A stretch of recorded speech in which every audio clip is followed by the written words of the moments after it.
6 months of Fishy Rishi in number 10 has been pretty much as I predicted. A continuation of the globalist coup that installed Jeremy Hunt as Chancellor, with the deep state civil service blob empowered and emboldened after the departure of the Deputy PM Dominic Raab. But tonight, you might be surprised to learn that I actually want to offer my wholehearted praise to the Prime Minister for tackling arguably the most important social issue of our times with gusto and vigour. That's the protection of women who I believe are now under threat in Britain. There was a time when I feared Mr Sunak might go down the path of slippery Starmer or scheming Sturgeon on this.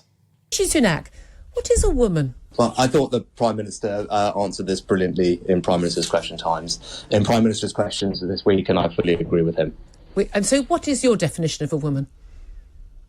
As I said, I would exactly agree with what the Prime Minister said at Prime Minister's Question Times.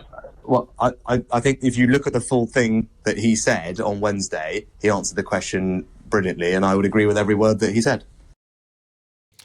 But whether it's for political expediency or as a concerned father of 2 daughters, now he's in the top job, Sunak has made enshrining rights of biological women an overarching mission of his premiership. For that, he has nothing but my full respect and support. Today, he took that mission even further by bravely backing the cross-party women's rights delegation of Tory campaigner Miriam Cates and Labour heroine Rosie Duffield, a woman whose brutal treatment by her own party should leave Starmer feeling ashamed. In a powerful essay for the Daily Express, Sunak wrote, "As a father, women's rights are personal to me.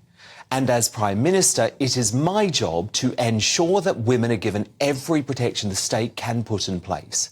And it's why today I am pledging my support to Cates and Duffield's call to protect women's rights and ensure the dignity of women and girls by preserving single-sex spaces such as women's refuge and rape crisis centres.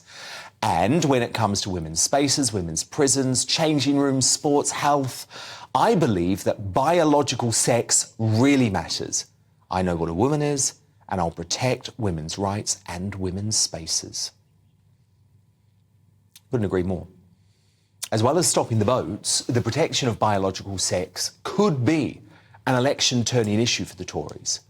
Remember how quickly Sturgeon was gone after she called a male rapist pretending to be a woman a she? That's not to mention the fact that Labour's most senior faces, both male and female, refuse to accept biological sex, no matter their rhetoric. A woman can have a penis. Look, I don't think we can conduct this debate with, Sorry, have I offended you in some way? No, it's just... Are all trans women women? You haven't answered that question. Well, that's not the point that we're dealing with here. That's the question I'm asking. Trans women are women, but in the prison context... There are contexts where a trans woman is not a woman. No, there is... Is it transphobic?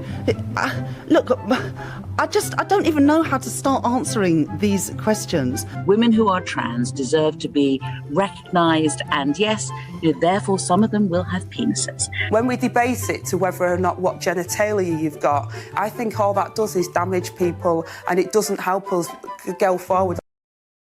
And it gets worse. Rather than protecting women, Starmer is now on a mission to stamp out what Labour describes as laddish behaviour. But that's a diversion. Because make no mistake, there is now an almost daily fight against women. The brilliant feminist academic Kathleen Stock, a brave lesbian ally of J.K. Rowling who staunchly argues for biological sex, has just been deplatformed by woke weasels at Oxford University in, quote, solidarity with the trans community thanks to the extreme views of their LGBT plus society. A biological man competed against women runners in the London Marathon at the weekend as women's sports continues to be attacked by the woke brigade who don't give a damn about female athletes. And just yesterday, the SNP Minister Neil Gray refused to say on the BBC whether the rapist Adam Graham, who became Isla Bryson to enter a women's prison, was a man or a woman. The Scottish Government worked out in its own mind whether the convicted rapist Isla Bryson is a man or a woman yet? Well, Humza Yousaf has already said during the leadership campaign that he believes that Isla Bryson was at it in terms of the way in which they appeared to try to portray themselves. And at the end of the day, Isla Bryson is a rapist and has been treated as such within the Scottish prison system. So is a man or a woman?